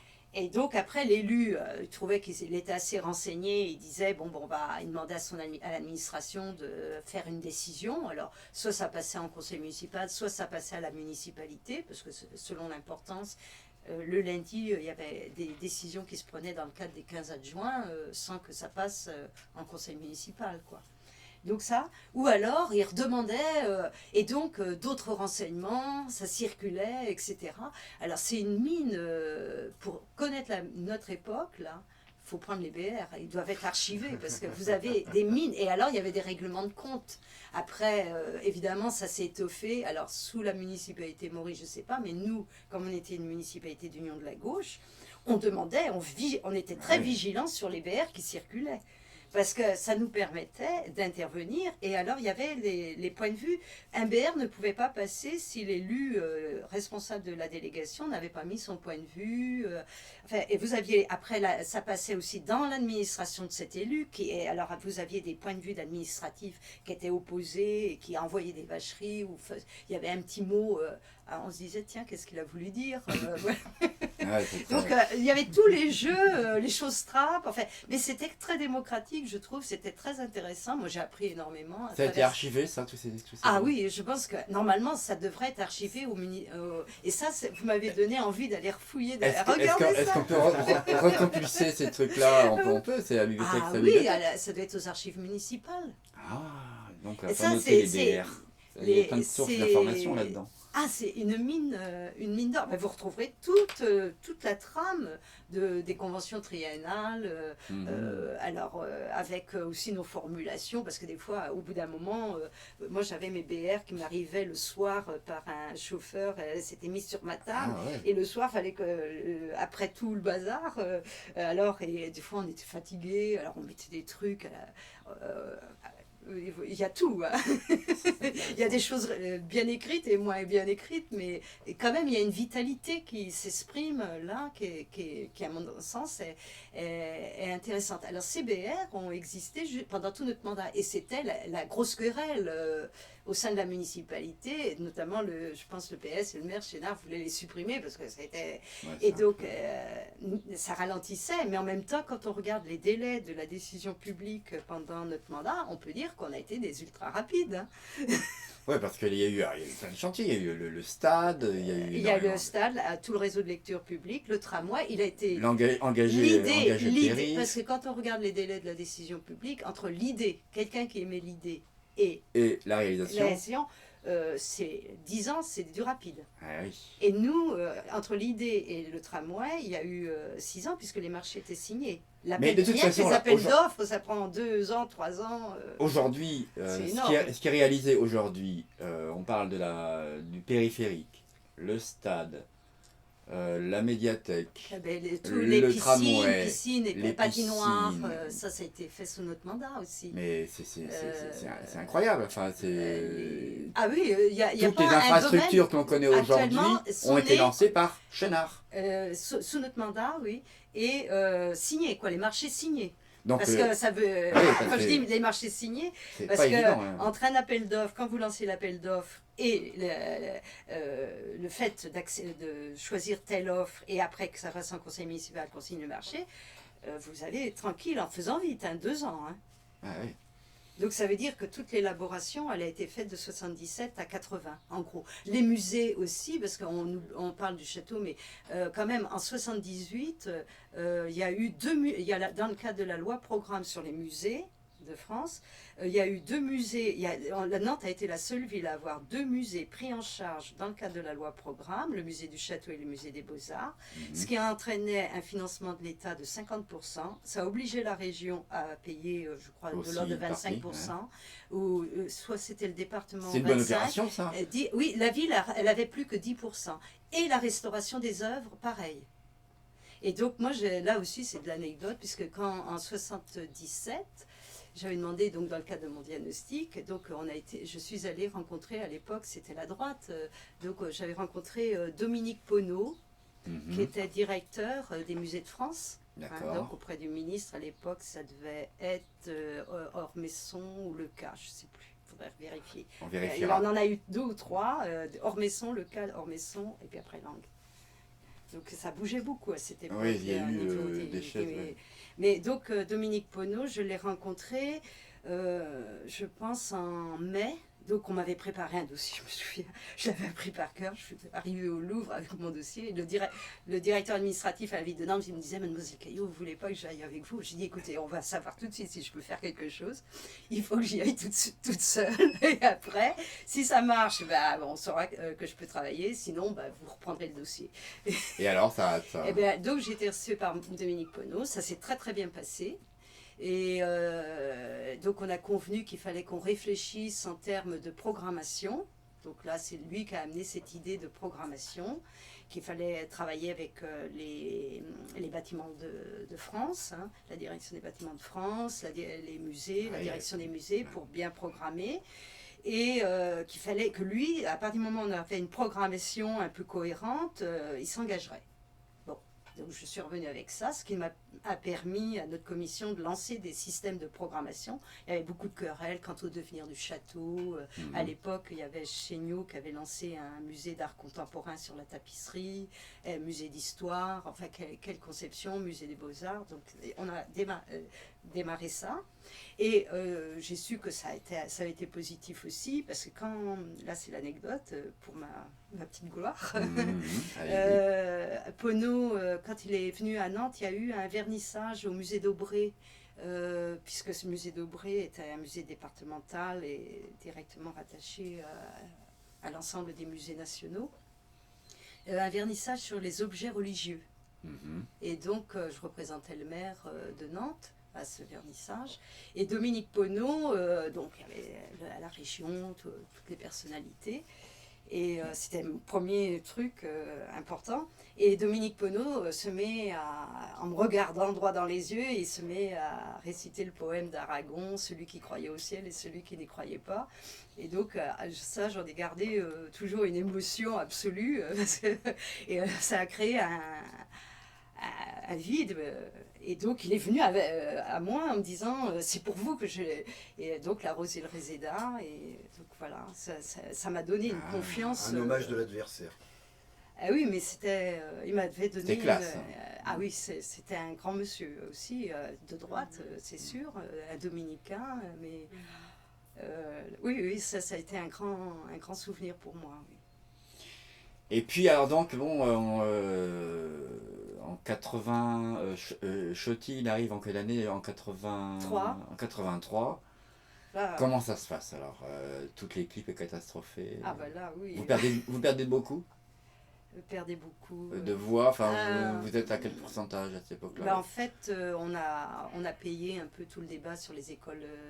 L'école libre. L'école libre, puisqu'en décembre 82, il y avait une grande manifestation gigantesque pour l'école libre, puisqu'il y avait l'idée de supprimer les subventions. Et puis le tournant droitier du Parti Socialiste, de toute façon. Oui, puisqu'il y avait aussi rupture du programme commun, hein, quand même, entre-temps. Abandon de la sidérurgie en Lorraine. Et puis à Nantes aussi, quand même, il y a eu des conflits pendant notre mandat où le maire de Nantes, à l'époque Chenard, avait envoyé une lettre, la même au syndicat qu'au patron. Hein. Donc ça avait fait un dur remue-ménage dans notre municipalité, hein, parce qu'on estimait qu'on avait une autre lettre à écrire au syndicat, quoi, une lettre de soutien. Et donc, c'était plus d'amener la négociation, de faire un peu l'arbitre ou l'entre-gens, mais c'était pas... Il y avait eu un conflit, une tension très très forte. Il y avait la autour. crise au chantier pense que naval c'est- aussi, non Oui, c'est ça, c'est Ouais. dont je parle. Il y a dû Les avoir chantiers un navals, grand... ils existent plus en 87, je crois. c'est En ça 87, mais pendant notre mandat où on était à la direction Aux de la manettes, ville, de ouais. 77 à 83, 3. il y a eu un conflit en 77 à la navale, il me souvient. Et là, du coup, ça a été, je dirais qu'il y avait, le PC voulait garder le programme commun. Donc, dans les négociations, il y a, peut-être ça n'a pas... moi, je n'ai pas participé aux négociations, puis je n'ai pas les documents, donc je ne peux pas trop dire, mais quand même, il y avait une retenue, disons. Hein. Donc, il y avait dans tout ce jeu des luttes. Et par contre, en 80, je ne sais plus si c'est en 81 ou 82, il y a eu un autre conflit autour de la navale, dans lequel, où c'est avant, c'était en même temps qu'il y a eu les ruptures autour... la rupture du programme commun, c'est 83, c'est quand il y avait des ministres communistes. Le Ouais. programme commun est resté jusqu'en 83, en gros, puisque je crois que c'est en 83 que Ouais, les c'est 4 ça, ouais. ministres communistes sont partis.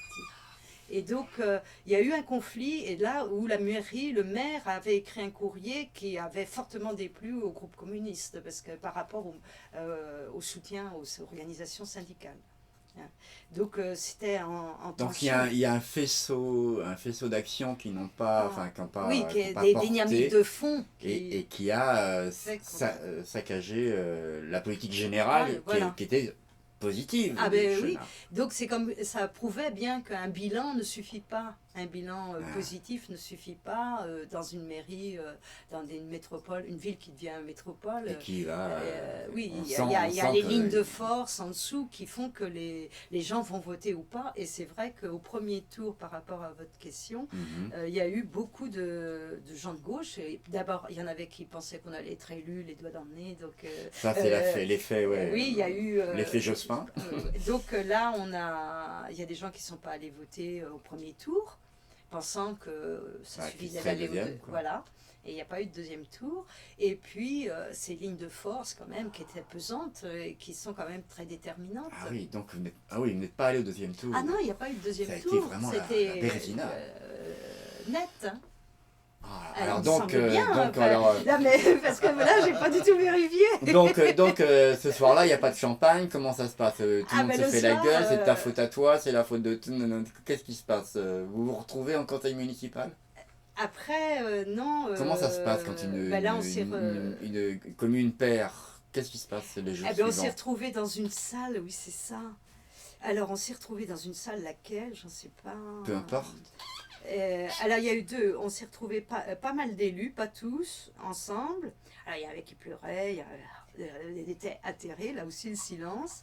Et puis après, on s'est retrouvés avec, il me semble, le maire, pour voir comment gérer les 8 jours, parce que... Il y avait 8 jours entre la prise de pouvoir. Oui, et puis tous nos dossiers, qu'est-ce qu'on en fait oui, parce que Vous normalement, avez- on doit laisser tout, Ah oui, le crayon, on le pose, et puis c'est terminé, c'est les autres qui viennent. ouais, c'est terrible ça. C'est terrible. Et donc, on avait des archives personnelles, moi j'avais des tas de choses personnelles qui étaient dans mes bureaux. Normalement, on laisse tout, puis Ah oui. on part, quoi. Ben oui, on n'est plus élu, c'est fini.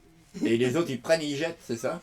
Alors, c'est là Vous qu'il y a pouvez pas eu savoir. dans la presse tous les camions qui arrivaient, emmener les archives et tout. Bon, ça, il y a le folklore. Mais on a fait, moi j'ai fait un tri entre ce que je considérais mes documents de réflexion à moi. Et puis les documents qui Et peuvent puis aider la commune les suivante, ouais. documents qui participaient à la décision publique. Donc ça, on n'avait pas à les prendre. Hein. Donc, Donc, C'est le jeu politique, de toute façon. On sait Chotti, en fait, quand il On est récupère pas en naïf. 83, Chotti, il est mari parce que tous les contrats sont signés. à tout. Lui, il est obligé de continuer les projets Voilà. Mais il a vraiment assuré Chenard dans cette affaire, en fait. Ah oui, ça sur les gros Là, vous avez fait un sacré boulot, quand même. Oui, il y a eu un vrai gros travail de fait. Et le Centre communal d'action sociale dans le domaine social, Michel Moreau a fait énormément de Ouais, dans travail. tous les domaines, ça a été Il n'y a pas eu géré. un domaine qui n'a pas été... et aussi au niveau de la gestion de la ville, parce que quand même, dans la gestion qu'on a trouvée, il y avait Paul Le Guillou qui est qui est professeur en économie, et puis il y avait dans le radical de gauche Bertrand, qui était un expert comptable. Donc il y avait des gens solides sur les problèmes de la gestion. Et en fait, la ville de Nantes avait un autofinancement monumental. Quasiment, on avait presque, faudrait vérifier, un autofinancement quasi du montant du budget, enfin d'un budget des besoins annuels, quoi. C'est-à-dire, on votait des impôts qui, en fait, pratiquement, on aurait presque pu payer le fonctionnement de la ville pendant 1 an avec l'autofinancement existant. Donc la ville n'était pas déficitaire à l'époque. Non, et c'était de la mauvaise gestion. C'est ce que, je veux dire, vous levez l'impôt pour payer vraiment le fonctionnement, puis vous calculez un autofinancement raisonnable pour ne pas emprunter trop. Et puis l'emprunt, il faut le gérer aussi sur le long terme. Voilà, donc il y a des gestions, des techniques aussi, et donc on a informatisé aussi à l'époque. L'arrivée de l'informatique. Oui, l'informatisation. On a commencé les bornes Minitel, on a travaillé sur les... On est une des premières villes, je pense, à avoir travaillé sur les bornes Minitel, sur les cheminements piétons, sur le vélo. M. Bonduel avait travaillé là-dessus. Donc, je ne pense pas qu'il y ait un problème aujourd'hui qui fasse l'image d'une ville... Donc, quand vous promenez à Nantes aujourd'hui, ou hier, vous êtes promené à Nantes, oui. Vous avez vu, en fait, les réalisations que vous aviez mises en place à l'époque. Hier, je me suis promenée sur l'île, alors donc là, non. Ça, c'était vraiment c'est la réalisation des rôles. Ouais. Mais bon, quand même, moi, quand je regarde Nantes aujourd'hui, je vois les grands investissements, les grands travaux, c'est Chenard. Oui. Enfin, aujourd'hui, ce qu'on a aujourd'hui, c'est le travail de Chenard. Hérault n'a fait pérenniser ce que vous avez dit. Hérault, en fait, il récupère, il est bien content de récupérer c'est le travail d'une municipalité, d'Union de la gauche. Et c'est vrai que la qualité de Chenard, je dirais, c'est d'avoir laissé travailler ses adjoints. Vraiment, moi j'ai eu... Grande confiance pour ses adjoints. Oui, j'ai eu vraiment des initiatives fortes, parce qu'à l'époque, dans notre programme d'Union de la gauche, je pense que c'était une salle culturelle qu'on devait construire, comme grand projet phare. Et en l'espace d'1 an, j'ai fait abandonner la salle culturelle pour un réseau de lecture publique et la médiathèque. Il valait mieux ça, je pense. Voilà, et il me semblait que c'était mieux par rapport à une démocratisation culturelle et d'asseoir les troupes de théâtre dans la création. Et qu'ensuite on ferait l'aspect diffusion, c'était pas pour ne pas le faire, mais dans un second temps. L'urgence c'était d'asseoir des outils significatifs de démocratisation de la culture et de donner aux créateurs à faire une politique pour que ceux qui vivent à Nantes et qui veulent créer aient des conditions honorables de travail. Voilà, c'était ça. Donc, je veux dire, alors j'avais une question, j'ai oublié. Donc en 83, vous restez dans la municipalité jusqu'en 89. Voilà. En 89, Hérault est donc élu. Oui. Bien élu. Oui. Et pourquoi on choisit, parce que Hérault, lui, il est maire de Saint-Herblain. Oui. Chenard, pourquoi on prend pas Chenard en 83, en 89, enfin 89. Ah ben ça, vous posez la question au sein Est-ce que vous avez une idée? Je pense que... Chenard voulait continuer ou vous voulez laisser la place?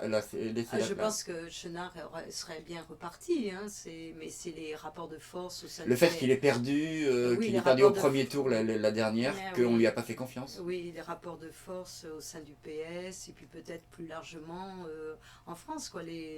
Donc... c'est Hérault qui était au sein du PS. Plus jeune maire de France à l'époque. Voilà, et donc et puis il a travaillé pendant l'absence. Chautier était aussi le maire de Saint-Herblain. Hein. Oui, c'est ça. Donc, je dirais qu'il y a eu une succession. Bon, bah, très bien. Est-ce que ça a une petite question, quelque chose? Est-ce qu'on a répondu à toutes les questions? Alors, j'ai dit des ouais, choses, quels étaient vos doutes? des choses, j'ai commencé des choses. C'est pas grave, c'est un peu... non, moi je pense mais tout le monde vient du Choletais, alors vous, Chauty, Hérault... Oui, C'est le vrai vivier politique de la région. mais je pense qu'il y a eu des études sociologiques sur cette région parce que il y a un dynamisme des PME, des choses qui sont assez étonnantes, quoi. Mais les Vendéens sont des gens Oui, il y a des... très Parce entreprenants. qu'il n'y a pas un chômage actuellement, mais bon, c'est un contexte assez particulier, donc ça, j'ai pas lu suffisamment là-dessus pour en parler, mais moi, je viens de cette espèce de petite bourgeoisie rurale. Du côté de ma mère, c'était assez pauvre, paysan, et puis mon père était commerçant dans les bestiaux, alors voilà. Donc c'est un mixte. Mais... Alors, quelle est alors la dernière question c'est celle-ci. Qu'est-ce que vous pensez aujourd'hui de la politique PS comme ça, enfin l'arrivée des socialistes 10 ans plus tard. Ou la politique culturelle sur Nantes maintenant. Ouais, par exemple, qu'est-ce que vous en pensez? Pour peu que vous Est-ce que vous pensez que ce qui a été réalisé aujourd'hui part de vos projets de l'époque? Avec l'arrivée des Royales de Luxe, Oui. avec tout ça. Je pense que la politique s'est développée surtout sous Monsieur Hérault. C'est plus une politique qui est dans des visées de positionnement de la ville au plan européen.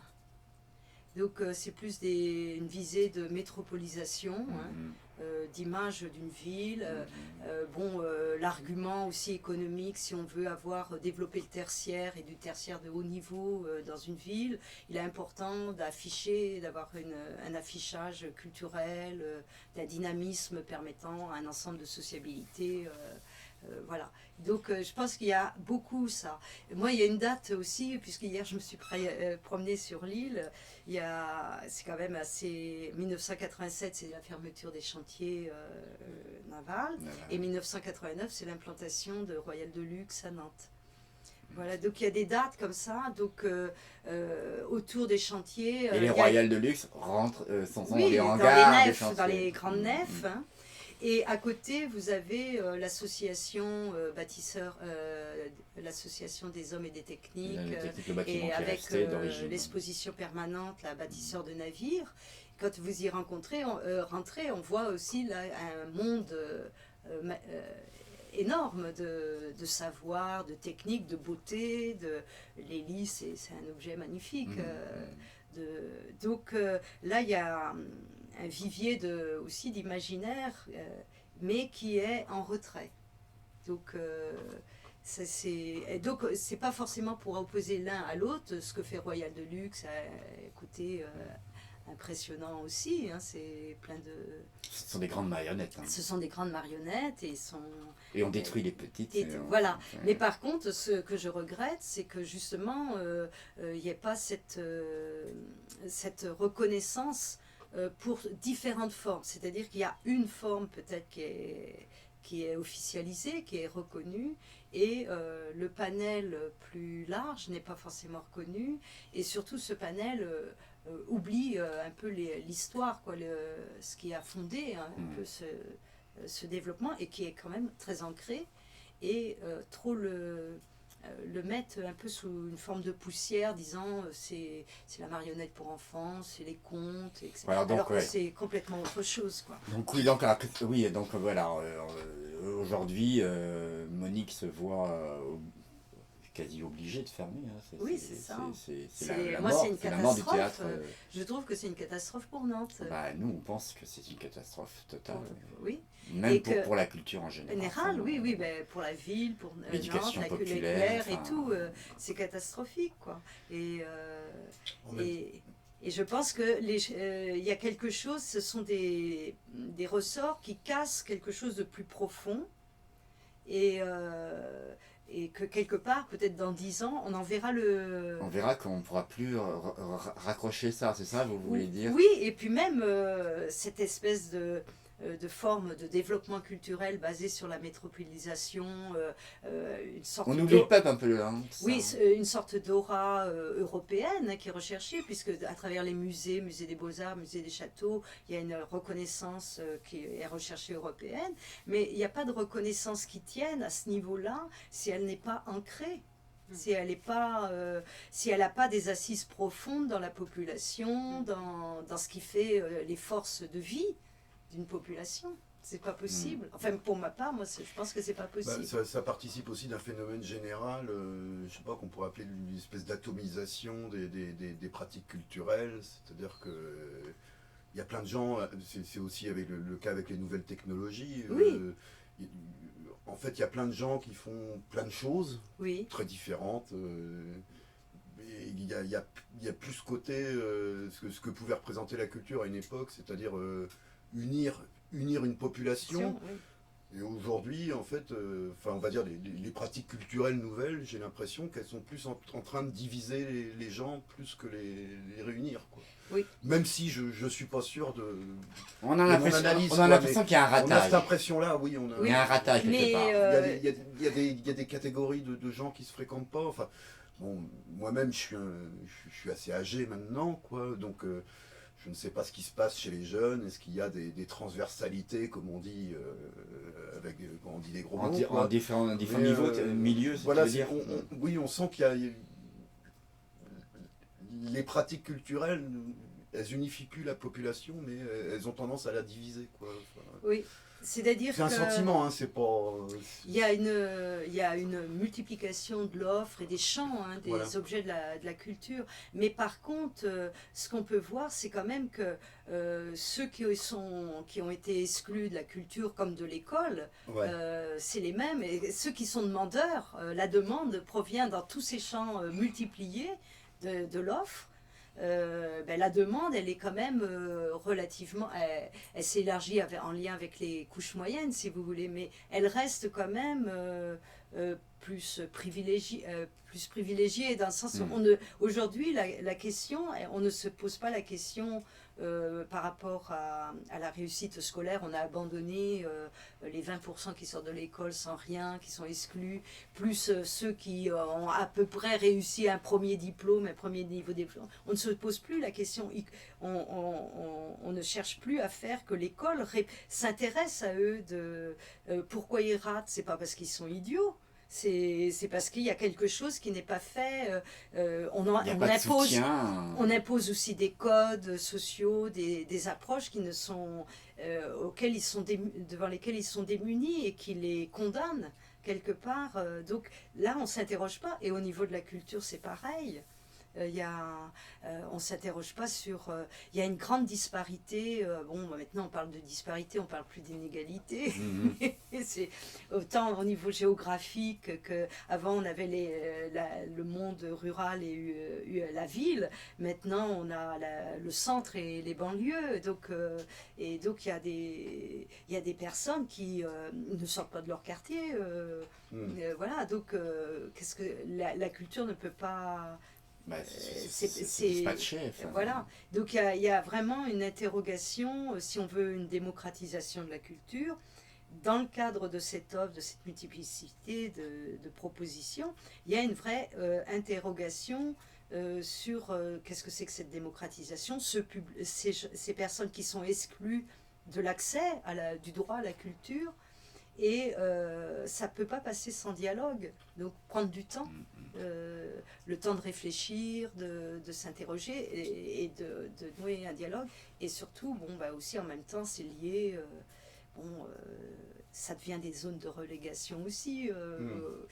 Il y a des quartiers, on n'y met plus les pieds. Voilà, les services publics ont déserté ces quartiers. Oui, la police, tout, enfin... Déserte, donc...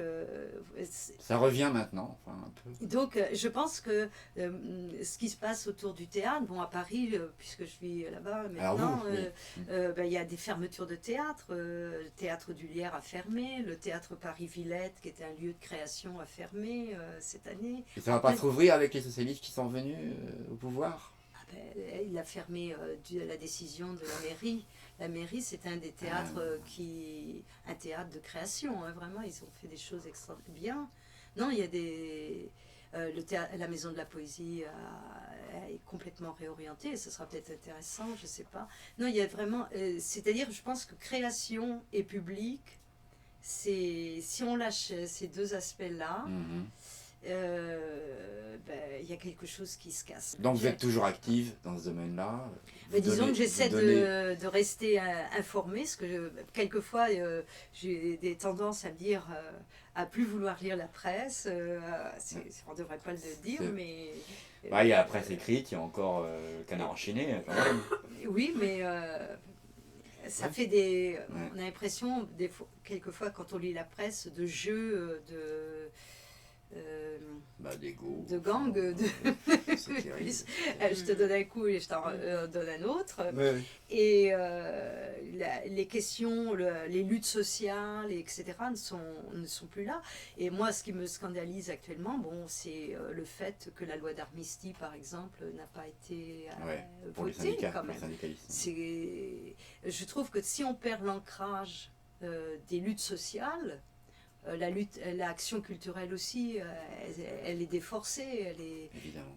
Et donc ça, moi, c'est ma ligne de conduite, c'est s'il y a ancrage sur les luttes sociales, quelles qu'elles soient, hein, ou luttes ouvrières pour les défenses d'emploi, etc., ou pour l'habitat, le logement, etc., si on perd cet ancrage-là, je ne vois plus du tout ce qu'on est en train de faire, quoi.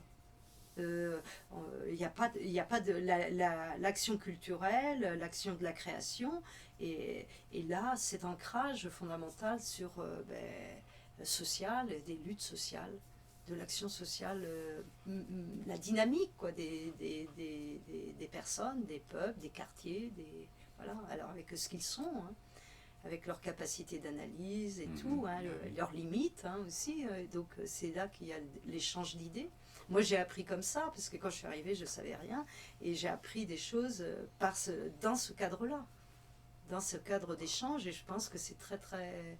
Après, il faut lire et tout, mais s'il n'y a pas ces lieux d'échange, de discussion, de partage d'idées, de réflexion, il n'y a rien.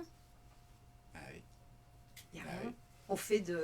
Si nous on n'organise pas, si nous on fait rien, enfin si Voilà. il n'y a rien. Je veux dire, Voilà. et je vois autour de moi les gens ils font rien. Ben oui, c'est Ils ça. boivent, ils fument, ils dorment et ils font rien. Oui, Ils oui. refont le monde. Alors on s'est dit tiens nous on va faire une petite boîte là, et on va se demander tiens bah, pourquoi comment ça se fait qu'on est là quoi. Et on va essayer d'interviewer les gens qui ont fait. Mais avec le recul donc vous êtes contente d'avoir participé à cette aventure. Ah oui, je suis fière de... Vous avez écrit quelque chose? Non, Mais mais moi- par contre, votre question, je me suis dit, tiens, il faudrait pendant les vacances, faudrait que je vienne aux archives municipales, notamment ce BR.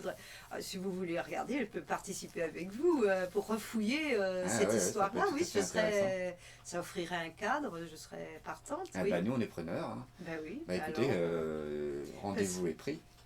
non, c'est un monde. J'ai beaucoup appris. Hein, ça a réorienté. Oui, ma vie, ma manière de percevoir les choses, ça c'est On sûr. devient une grande personne tout d'un coup. Bah, ça m'a fait grandir. Ouais, c'est chaud. Bon bah très bien, Jocelyne Caillot, Merci, Merci, madame. merci beaucoup merci beaucoup. d'être venue. On On repos, coupe. camarades. Bah attends, on va pas couper forcément. Ah voilà, Bah, ça dépend, oui, la marionnette.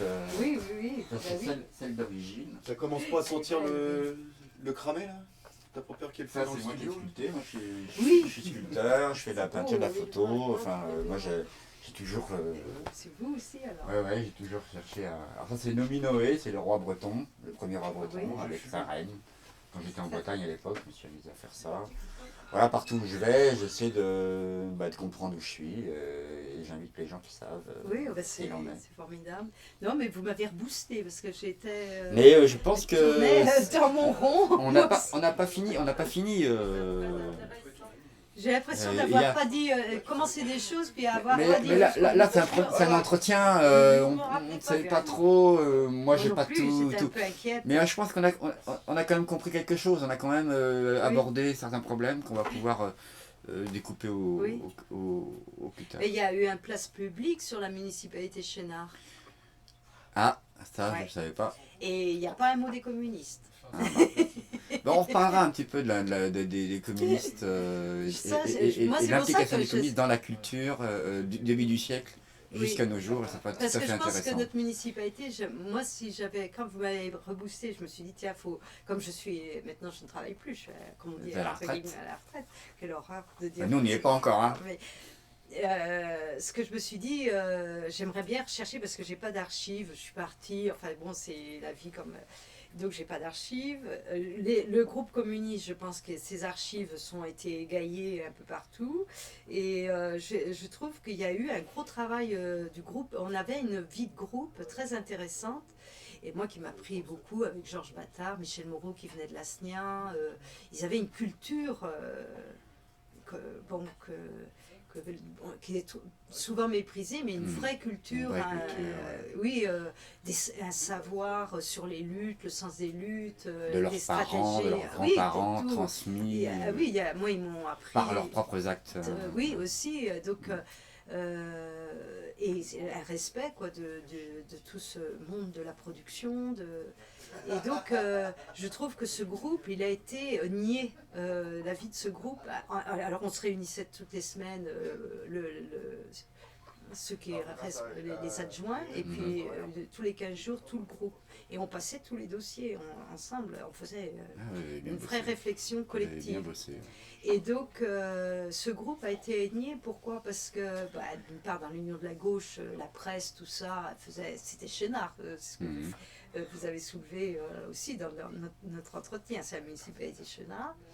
Et de l'autre côté, le PC, ça dérangeait beaucoup parce qu'en fait, c'était pas les leaders du Parti communiste qui étaient dans le groupe. À part, c'était le secrétaire fédéral n'y était pas.